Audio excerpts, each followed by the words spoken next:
Is healthcare necessary when you're sailing around the world? After our eldest son Finn's freediving accident, we mentioned that we don't travel with medical insurance, to which we were asked, why is that? What follows is not insurance advice, it's just what we've done on our sailing adventure. We're from New Zealand, which has a universal health care, so we don't have to worry if we get sick or if we break a bone, have to get rushed to hospital, x-rays and everything else goes with that. Once we get better and leave, there's no bill turns up in the post that's financially crippling. It's free, it's just the universal health care there. When we went to Australia in November 2019, we ended up staying 3 years there. We didn't intend to, it was the COVID years. But the same deal, New Zealand and Australia have a reciprocal arrangement. So should we have got sick or got injured there, once again there have been no bills to pay. So it begs the question, when we left Australia up into Southeast Asia, why did we still not get medical insurance? That's a really good question. We try and avoid going to the doctors by looking after our own healthcare as best we can. We exercise regularly and we try and eat well, although it is difficult to get the boys to stop eating ultra-processed food. But it's the unexpected incidents and accidents that can really take the toll on you and cause a huge financial burden when you're at your lowest. A quote for comprehensive medical insurance for our family for a year is about $3,500, which means that for the 5 years that we've been sailing, we've actually saved ourselves $17,500 from not taking out health insurance. But what have we paid? Well, in 2023, we seem to have a string of accidents and incidents. It started with Declan crashing his motorbike with Ivan on the back and ending up underneath the truck.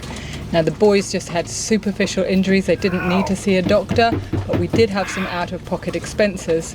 We needed to pay the truck driver 2,000 baht, which is about $100 for damage to his truck, and we needed to pay the motorbike company 2,500 baht for damage to the motorbike. Then in September, Rob grew another head. He got a carbuncle on the back of his neck and he had to have it surgically removed. It was just a day surgery, along with 2 or 3 doctor's appointments before he had the surgery. It came to about $500. Then came the big accident when Finn, our eldest son, came to visit us. He had a free-diving accident where he blacked out underwater.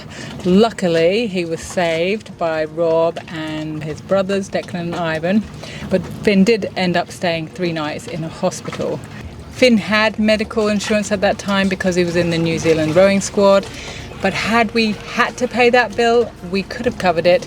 It came to $3,000. We've also had several trips to the dentist since we started sailing.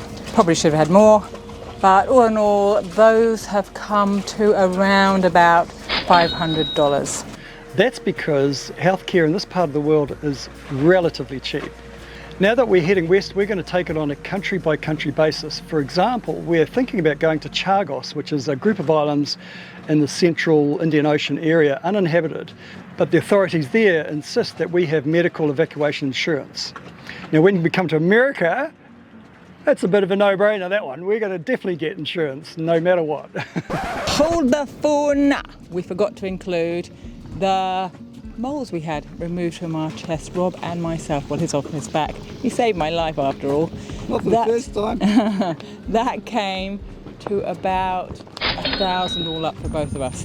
So in total, we have spent about $2,250 on medical expenses since we started sailing 5.5 years ago.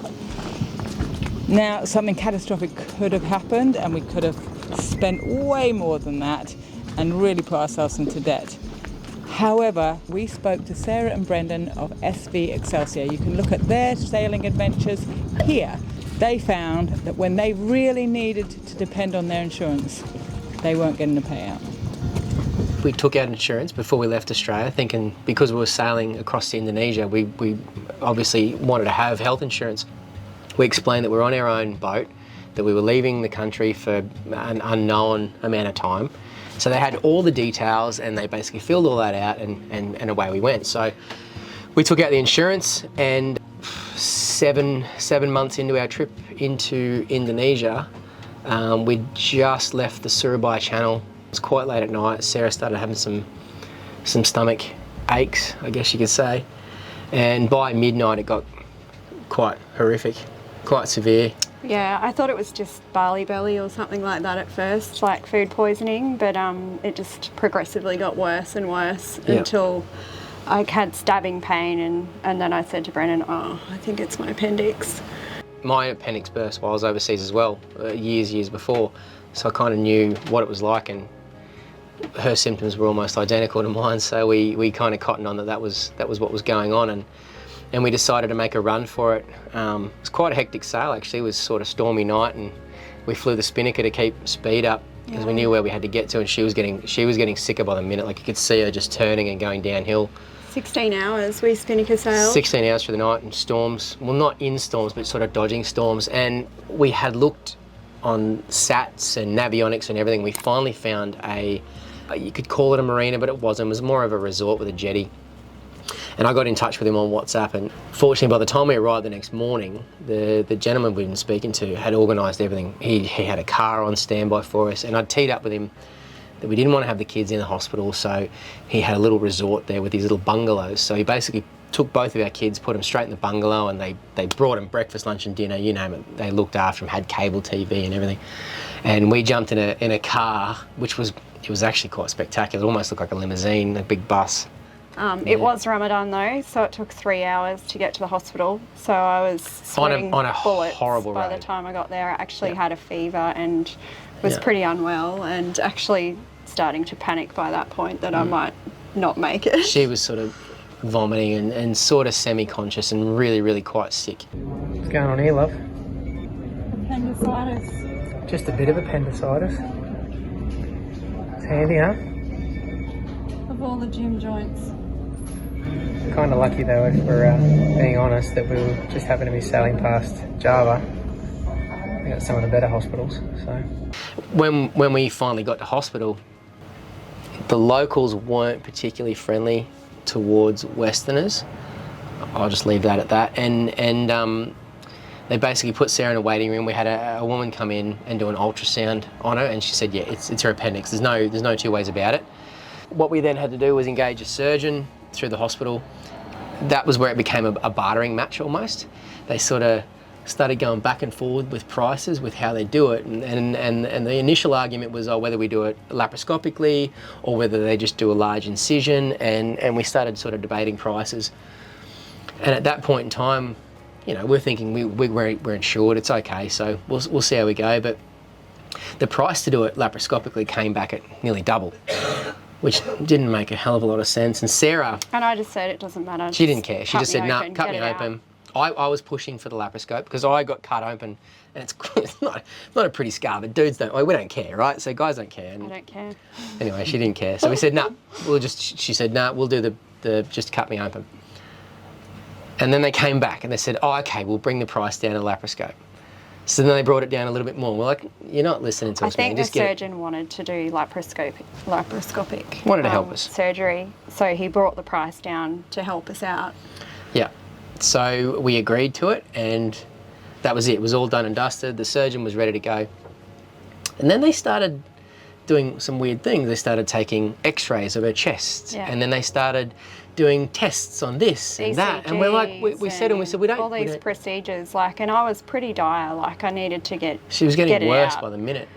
And we said, why are you x-raying her chest? And they were x-raying the top. We were like, it's her appendix. We know it's her appendix, and so this is just something we have to do. It's hospital policy. So, all right, no worries. So by that stage, it was dark again. So it'd taken all day to get to this point. They got Sarah in the operating room, and I was allowed to go in, strangely enough. They took me out and Sarah in. They were about to put her under, and I got basically a tap on the shoulder and said, you need to go to the front counter, where they said, you need to pay now. Up front. They called it a deposit. It was a deposit. So you need to pay a deposit. I said, yep, no worries. And they handed me a bill, which was the total amount. And I said, well, that doesn't make any sense. So we argued and argued and argued, but by this stage I knew Sarah was sick, and they said, well, we're not starting the surgery until you pay this deposit, which was, as far as I knew, the full amount. Held for ransom, basically. Held for ransom. So I pulled out my savings card and I swiped and I swiped, and they just kept going, and they just kept going and going until I had nothing left on the savings card. And then I pulled out my credit card and then I swiped and I swiped, and they emptied my savings account, they emptied my credit card. And then they finally, once they knew I had no more money left, and it was like I was standing there saying, I've got nothing left. I have no more money. I had a watch on. This is at a hospital. They said, okay, fine. So they started the surgery. They did it. It all went well. You know, the surgeon was actually a lovely guy. I think he did a fantastic job. He really did. The nursing staff were it was quite horrific what they were doing to Sarah. That's another story. It came out of surgery. The next morning, the surgeon came up, said, yep, it's all good. You're free to go home.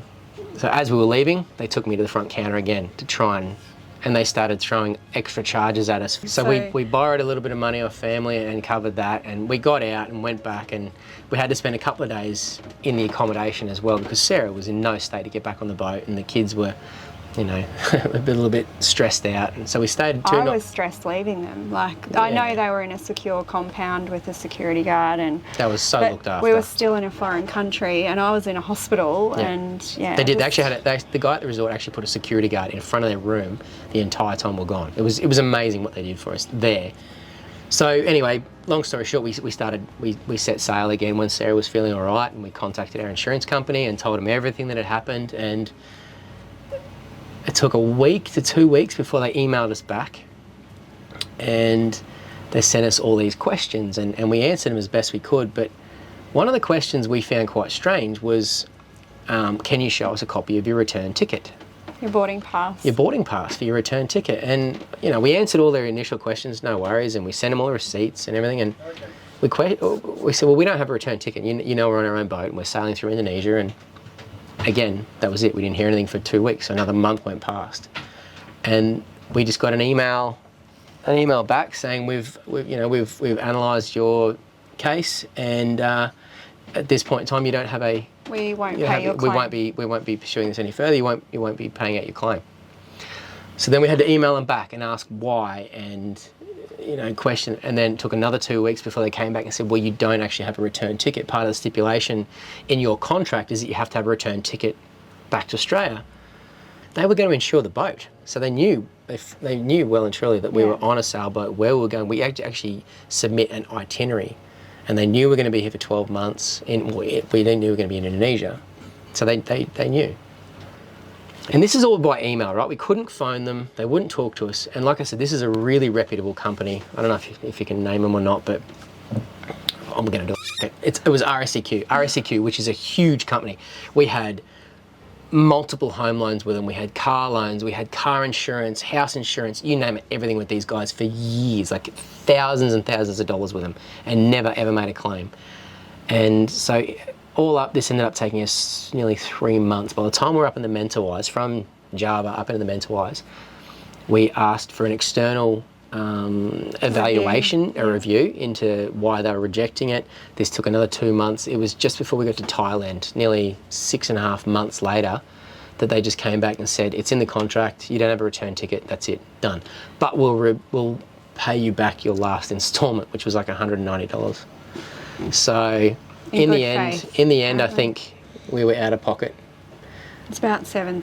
$7,000 in hospital fees, and then that's not including any of the accommodation or anything else. And that was just what we couldn't cover. So there was no fighting it. Fortunately, we did have some savings, but that was all to go to things that we, the maintenance for the boat and the haul out and all of those sort of things. So that really just threw a massive spanner in the works. Yeah.